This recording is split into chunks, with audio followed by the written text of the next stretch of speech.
Ryan Masino. So ngayon, maglalakbay tayo at pupuntahan natin ang Docera, ang pinakamasiglang festival sa India. Samahan niyo ako sa solong paglalakbay na ito at habang tutuklasan natin ang mahika sa likod ng festival.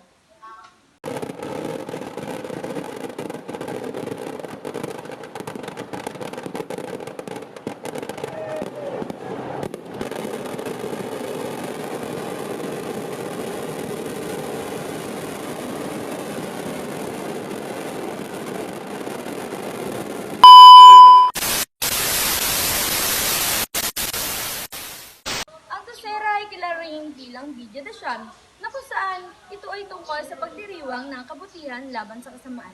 Dahil ito ay nag-uugat ng sinaunang epiko ng Ramayana kung saan natalo ni Rudrama ang hari ng demonyo na si Ravana pagkatapos ng matinding labanan. At dito, makikita nyo ang pagtatanghal ng Ramlila dahil ito ay isang malaking bahagi ng pagdiriwang ng Docera at isa na rin ang kanilang mga kasuotan na makukulay.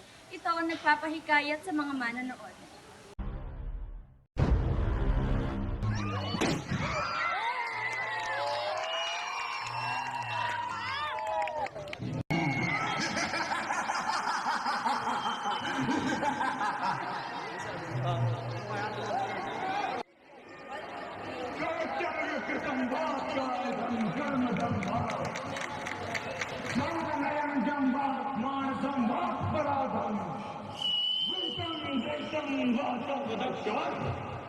जय जय करुणावती निकुंभराय नमः। जय जय करुणावती निकुंभराय नमः। जय जय करुणावती निकुंभराय नमः।